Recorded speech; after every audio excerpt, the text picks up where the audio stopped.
right, guys, so what is all the buzz about Starlink? Everybody's talking about Starlink. They've been asking me questions. And since here at Neftis, we provide business internet, satellite internet is one of the things we've actually been doing for a long time. But there's been recent buzz about Starlink, and I'm actually going to be showcasing it for you here today. Here's actually a Starlink Mini that we are going to actually be installing it today on an RV, which is very popular these days.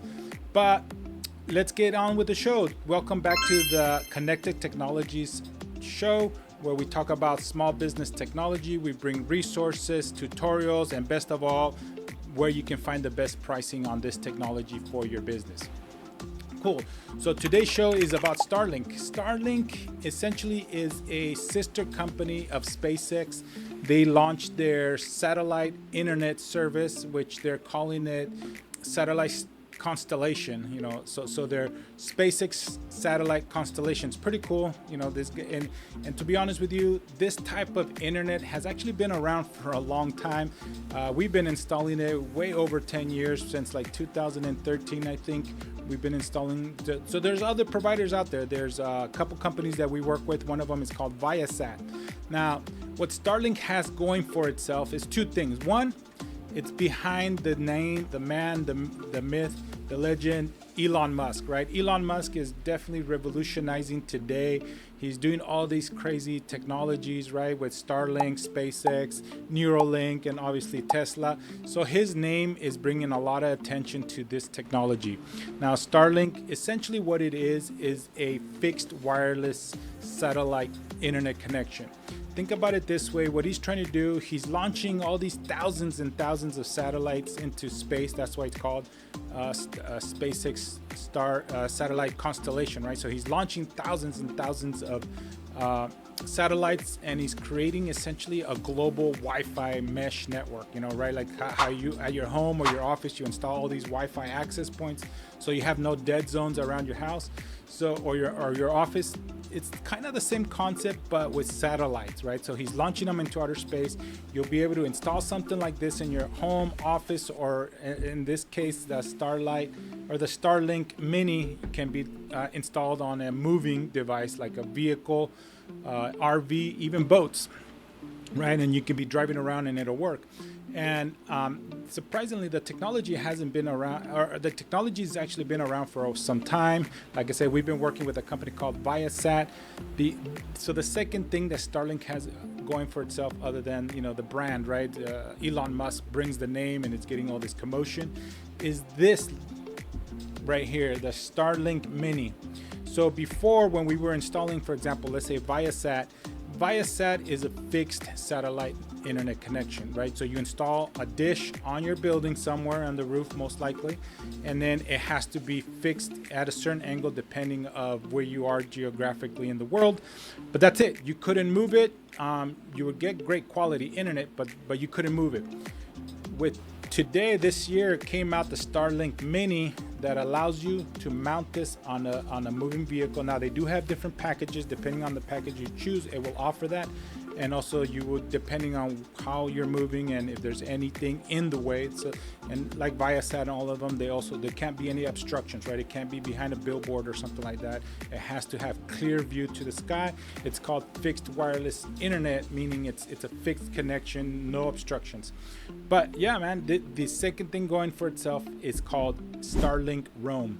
So roam pretty much means you're roaming. You mount this, for example, this one, we're going to be installing it on a 27-foot RV on the roof, and the customer will be able to essentially drive anywhere in the world, but depending on the package, obviously. But if you pick the roam package anywhere in the United States, he'll be able to travel, and as long as it's got clear view to the sky, he'll have internet while he is driving, which is something that Viasat and these other wireless satellite internet providers do not offer.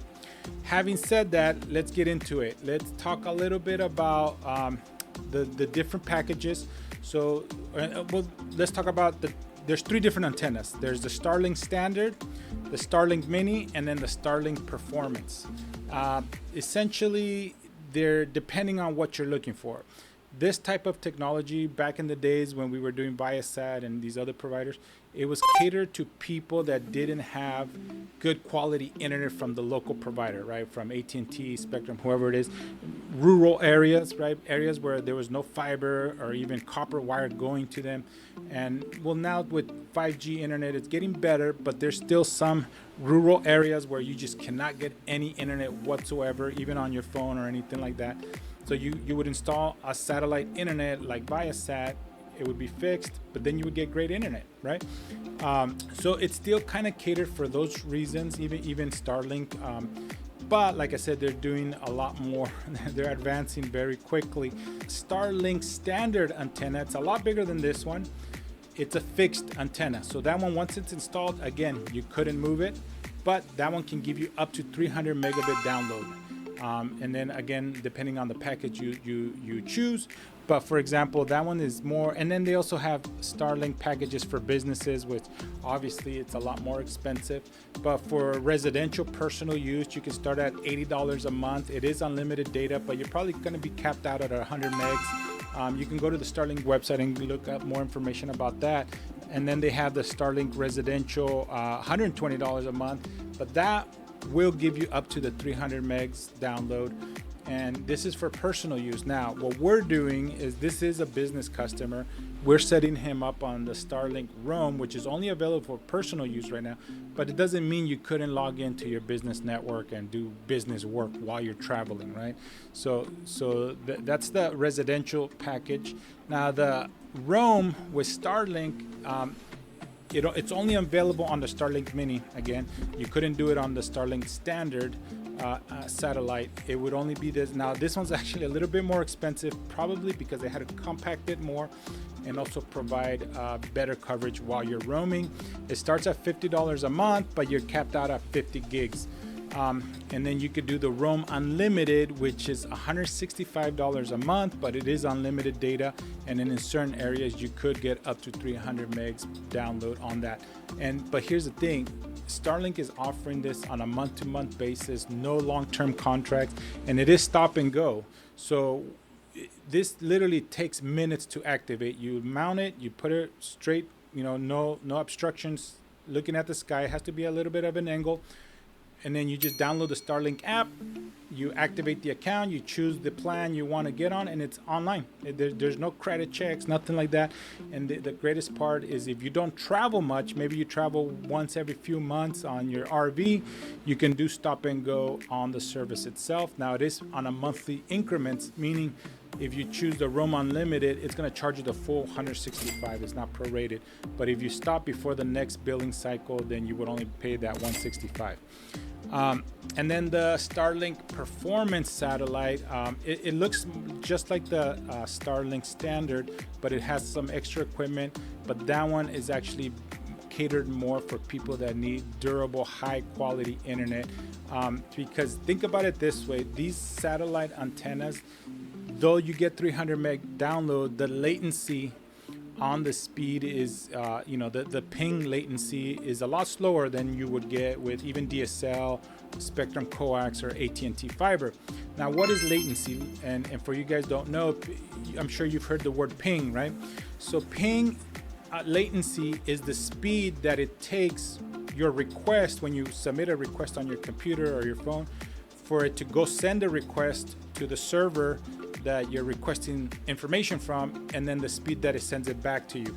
Even though the download speed is 300 meg, the latency might be it's going to be slower on these Starlink internets, meaning the streaming of video and even though you have 300 meg download, the streaming of video and stuff like that, when it's buffering, might take longer.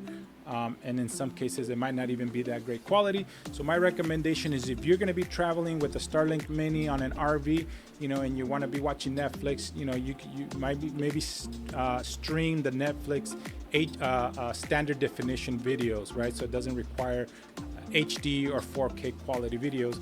That's my recommendation, so you don't have these buffer freezing on your videos. But so the ping latency is probably the only setback on these things. You get great quality internet, and you can set up your computer.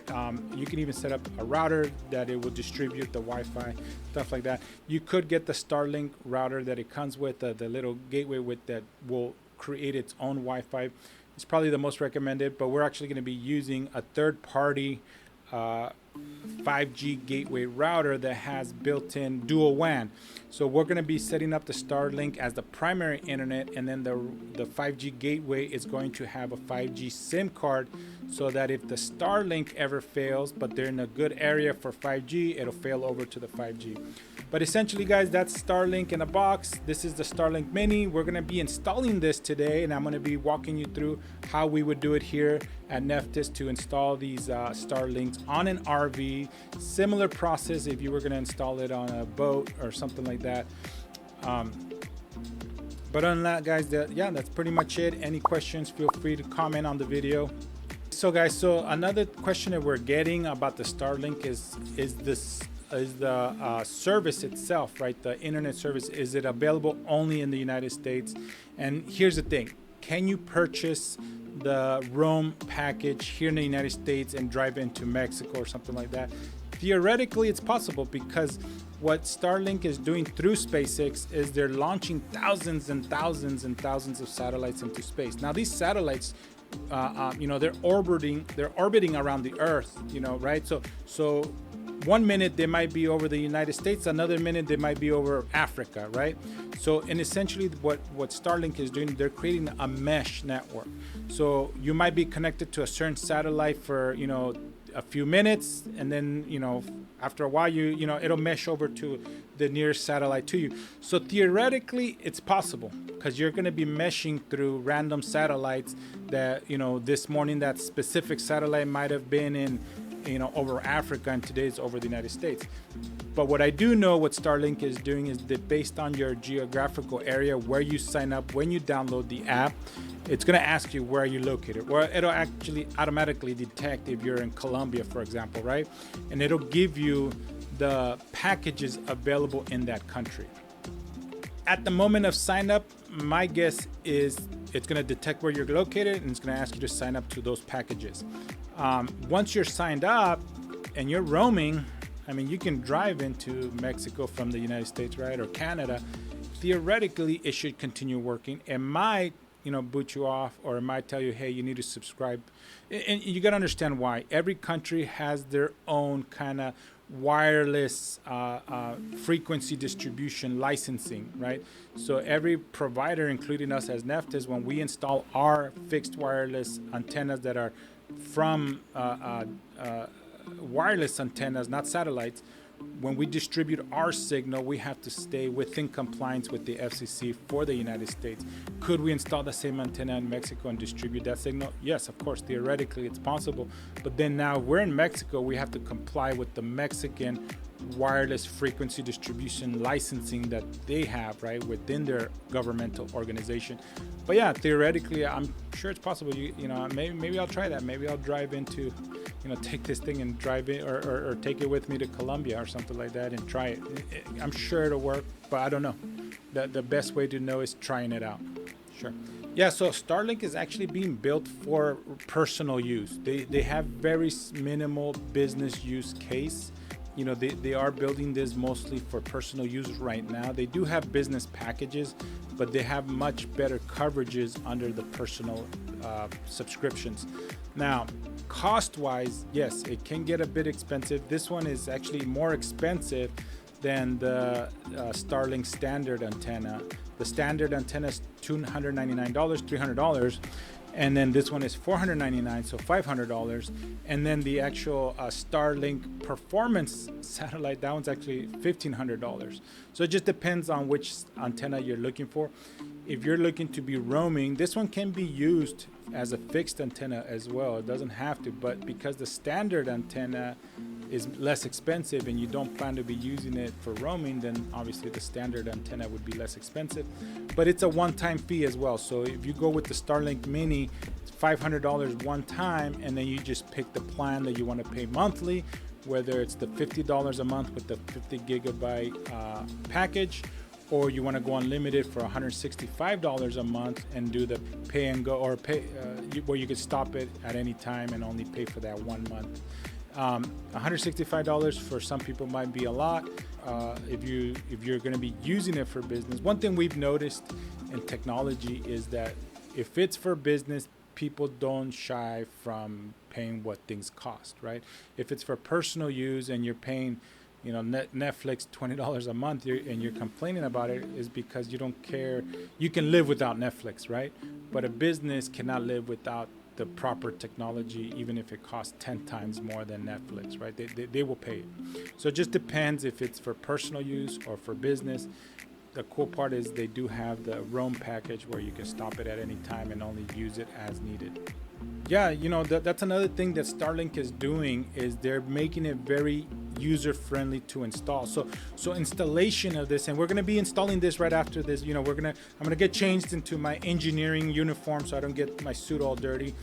But we're going to be installing in an RV. So in an RV, I have to figure out a way to run the cabling from the roof, because there's two cables that you need to run. There's theoretically, you can use it with just one cable, which is the power cable to provide power to the device.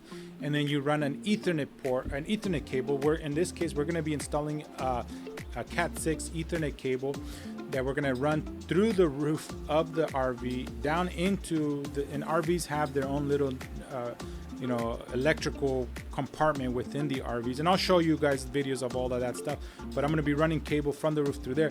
That can get a little bit complicated, especially in the RV. You don't want to break something and then, when it rains, it'll leak or something like that from the roof. I've done them in the past, so I'm pretty comfortable with it. Now, the Starlink standard, and you can buy mounting devices. So in the back, it has a triangular mounting space that allows you to install it very easily. It installs based on, just a device that goes in based on pressure, and it's very easy to snap back off. But once you install, you can install it on a tripod and just kind of set it up clear to the sky, connect to it, and you're up and running. It's very simple to install if you're going to be using it while you're camping and you're just going to put it on a tripod. In our case, that we're going to be doing it in an RV, and let's say you own an RV and you don't want to damage your RV, you might want to reach out to an electrician or someone that knows how to run cabling through RVs. In our case, I've done them before, so I'm pretty comfortable with it. But if you're going to be installing the Starlink standard for your home or your office where it's going to be fixed, I probably would recommend getting a technician as well. It's very simple. You mount it, you run your cable where you're going to have your router and the power cable again as well. And then once it's there, you can turn it on. It's very simple to set up, but the installation, it just depends on how comfortable you are in running cabling, and also once you run the cable, how to connect it to your existing network. Sure. Yeah, so Starlink is catered right now, and even from before when we were doing Viasat, is catered to rural areas, right? Like those people that live out in the mountains or somewhere where even 5G doesn't have great quality. There's no local internet provider, or maybe there's a local internet provider, but the copper wiring is terrible and you get very low quality. So Starlink is going to be catered, at least for the near future, for mainly rural areas or people that like to go camping and they want to have internet, right? But they're in an area where even 5G can't get to, right? So if you're out there camping in the mountains and you have no phone signal, you set this up, you're up and running, and then you can enable Wi-Fi calling on your cell phone, so you can still make calls through the internet service on the Starlink satellite. Now, like I said too, when you're doing Wi-Fi calling, you might have latency problems where even though you're getting 300 meg download, but because of the time it takes to send and receive the packets of data, the calls might not be the greatest. And then even video, if you want to be streaming video, I would recommend streaming standard definition video so you can have better experience on that. But at least for the near future, I think this will be catered to rural areas, camping, even while you're driving, or boats, right? Like being over the ocean. If you're out in the ocean and you want internet, you can have this set up on there. That's one thing. Another thing is, I know that I've heard, and I might do some research and put it on the show notes for this show. But SpaceX, along with Tesla and T-Mobile, they're looking to deploy a global mobile phone, a global smartphone that will be working on the Starlink network anywhere in the world, right? So that's another thing that Starlink might be looking into. I know that they've already launched their beta version. I had it actually on my cell phone through T-Mobile, where we were using Starlink beta on the cell phone. It was interesting because if I was in an area with no signal, I would have to turn on the satellite service, like literally point it to the sky for a couple minutes, and then it would get connected. So it's not instant how we today use 5G or LTE, where anywhere we go it just works, right? It kind of has to ping that satellite, and then once it's connected, then it'll start working.